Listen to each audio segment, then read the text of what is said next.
The supposed burglar gave his name as William Smith, and otherwise behaved in an extremely suspicious manner. Now Sir Joe, sitting as Chief Magistrate in the police court, actually dismissed the charge against the man, overruling his side colleague on the bench that morning, Alderman Easton.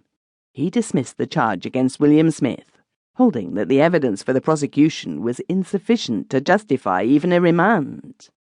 No wonder that Mr. Bourne was discouraged, not to say angry.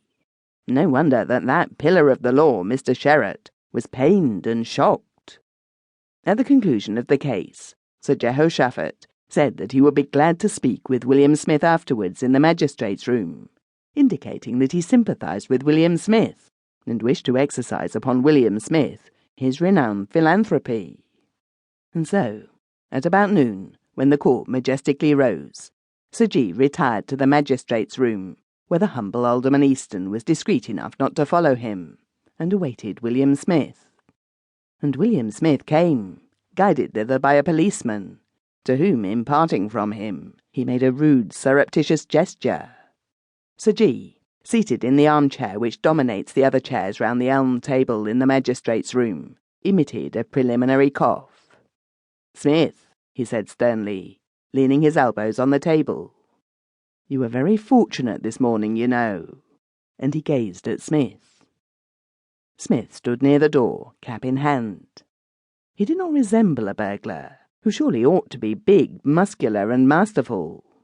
He resembled an undersized clerk who has been out of work for a long time, but who has nevertheless found the means to eat and drink rather plenteously. He was clothed in a very shabby navy blue suit, frayed at the wrists and ankles, and greasy in front.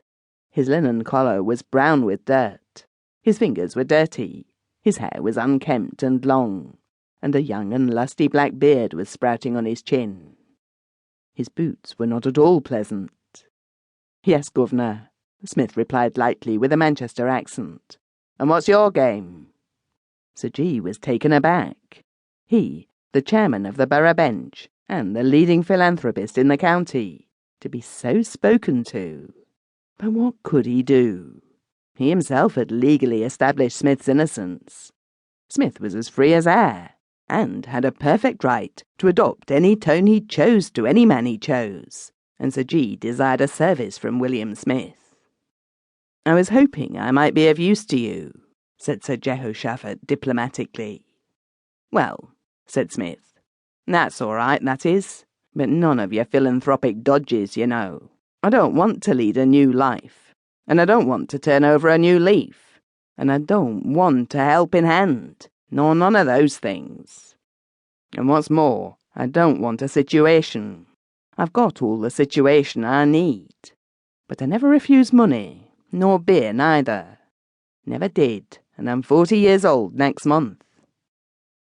"I suppose burgling doesn't pay very well, does it?" Sir Joe boldly ventured. William Smith laughed coarsely. "It pays right enough," said he. "But I don't put my money on my back, Governor. I put it into a bit of public house property when I get the chance." "It may pay," said Sir G., "but it is wrong. It is very antisocial." "Is it indeed?" Smith replied dryly. "And